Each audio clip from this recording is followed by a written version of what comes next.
Bonsoir à toi, bonsoir à vous tous, bonsoir à nous, bonsoir à je, bonsoir à tu. Aujourd'hui, je veux te parler de l'affaire de collusion, d'accord, entre Donald Trump et Vladimir Poutine. Ce qui se cache et qu'est-ce que l'on apprend réellement sur cette affaire qui est explosive.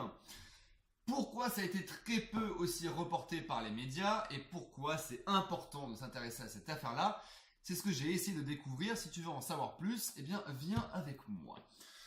Alors, eh bien, un petit flashback, on retourne en 2016 durant la campagne un petit peu houleuse, musclée entre Donald Trump et Hillary Clinton.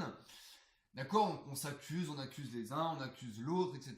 Bon, bref, les médias traditionnels voyaient Hillary Clinton et en France, wouhou, vainqueur, elle va gagner, elle va gagner. Mais ce n'est pas du tout ce qu'il s'est produit, parce que dans la vraie vie, eh bien, c'est pas toujours les médias qui décident de décider un peu tout ce qu'il passe. Parce que oui, Donald Trump a gagné cette campagne, et eh bien après son élection, tout à fait légitime, qu'est-ce qu'il s'est passé? Eh bien très vite, il n'a pas eu le temps de respirer, on l'a accusé, d'accord, de collusion avec le gouvernement de Vladimir Poutine.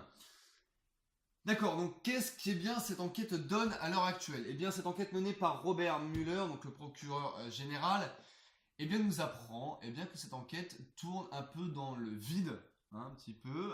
Il n'y a pas de preuves, le dossier est assez bidon, d'accord, il n'y a rien. Donc, eh bien, on apprend que il y a pas tellement une collusion en fait entre le gouvernement russe et Vladimir et Donald Trump. Par contre, et c'est là que ça devient intéressant, on apprend beaucoup plus de choses. On apprend notamment qu'Hillary Clinton, avec bien son parti, le Parti démocrate, donc DNC, Democratic National Committee, donc Comité national démocrate, donc le parti d'Hillary Clinton, bien a utilisé les services de Perkins Coie. Donc là, je te parle, c'était pendant la campagne. Donc a utilisé les services de Perkins Coie, qui est un cabinet d'avocats privé. Donc en fait, on apprend bien une usine à blanchiment pour le Parti démocrate. Et qu'est-ce qu'a fait Perkins Coie? Eh bien, Perkins Coie a payé un agent secret britannique, donc Christopher Steele, à l'aide de l'entreprise Fusion GPS. Donc en fait, ils ont fait appel à Fusion GPS, qui est une entreprise en fait qui est menée par un ancien grand ponte du journalisme, Glenn Simpson. En fait, si tu veux en savoir plus sur un candidat, si tu veux évincer quelqu'un, si tu veux ressortir des dossiers, etc. Bon, tu fais généralement appel là-bas à Fusion GPS. Et d'accord, et GPS a trouvé bien Christopher Steele, cet agent secret britannique, comme je viens de le dire, qui avait une haine assez anti-Trump, assez viscérale. Et il a monté un dossier, d'accord, donc je te mets ici dossier et bien évidemment bidon. On apprend bien que ce dossier-là est basé sur très peu d'éléments probants, d'accord. Avec l'aide, je te mets ce dossier a été mené à l'aide, on apprend qu'il a été mené à l'aide du Five Eyes. Donc les Five Eyes, si tu veux, c'est un cadre juridique qui comprend la Grande-Bretagne, l'Australie, la Nouvelle-Zélande, le Canada et les États-Unis. En fait, c'est ce cadre juridique qui dit qu'ils ont le droit de s'espionner entre eux. Tu vois, ils sont tellement potes qu'ils se disent, voilà, ils se font des accords. Bon, toi t'as le droit d'espionner sur moi, toi t'as le droit d'espionner sur moi, ok. Et ils ont pas le droit, en tout cas, les Américains n'ont pas le droit d'espionner sur les Américains. D'accord? C'est les Anglais qui ont le droit, etc. Bon, mais les Five Eyes ont aussi, c'est une agence, d'accord? Donc ils ont donné, si tu veux, on apprend que les Anglais, l'Australie ont donné des agents pour fabriquer ce dossier-là, ont monté si tu veux, des scénettes. Je te la fais courte, mais en gros, ces agents-là ont piégé des éléments de campagne pour créer ce dossier-là. Bref, ce dossier-là a été rendu au FBI. Le FBI a ensuite fait des demandes à la cour FISA. Donc en gros, FISA tient pour Foreign Intelligence Surveillance Act. Donc en gros, acte de surveillance d'intelligence étrangère. Donc en gros, il n'y a rien de plus intrusif, d'accord, que le mandat FISA pour espionner quelqu'un. Donc ils ont fait plusieurs requêtes et ça a été approuvé, signé par des éléments du FBI, du département de la justice. Et on apprend en fait qu'ils ont espionné Trump, notamment sa tour, d'accord, la Trump Tower, et des éléments de campagne de Trump. Mais où c'est que ça déconne? Eh bien, comme je viens de te le dire, on apprend que toute cette affaire, eh bien, elle remonte au Parti démocrate. Elle remonte à Hillary Clinton. On apprend que le dossier de Christopher Steele est absolument bidon. Parce qu'ils ont essayé de déclassifier, en tout cas des membres du Congrès ont essayé à maintes reprises de déclassifier ce mandat-là. D'accord, ils voulaient en savoir plus, d'accord, sur cette affaire.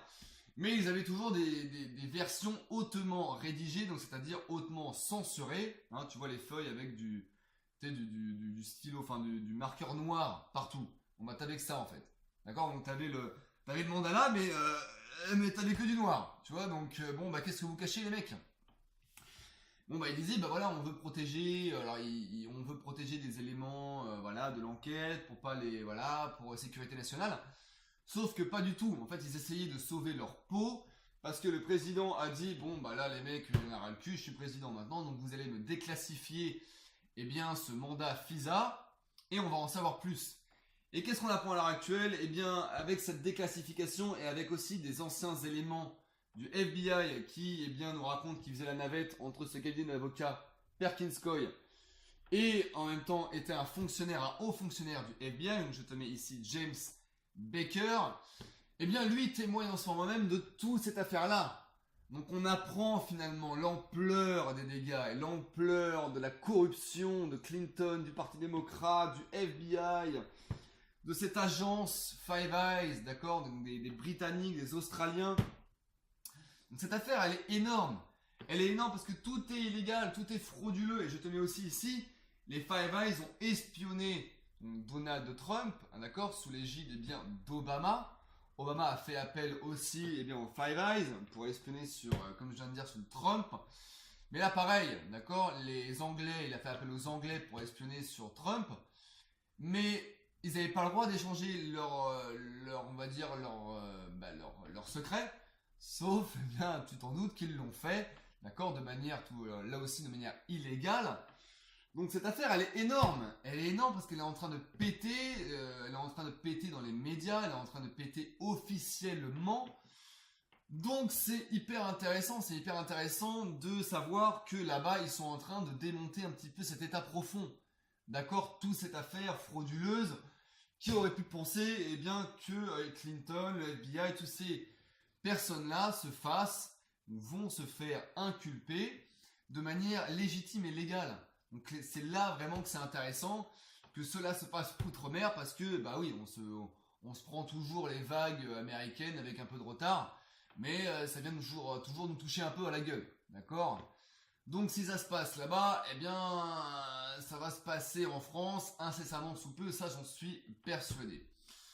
Donc voilà, je te laisse avec ces quelques éléments-là. Je te souhaite un bon courage dans tes recherches. J'espère que ce tableau-là t'aide un peu à en savoir plus. Je te souhaite encore un bon courage dans tes recherches, un bon éveil. Et comme disait Bouddhi Bouddha, doute de tout et surtout de ce que je raconte. Allez, ciao!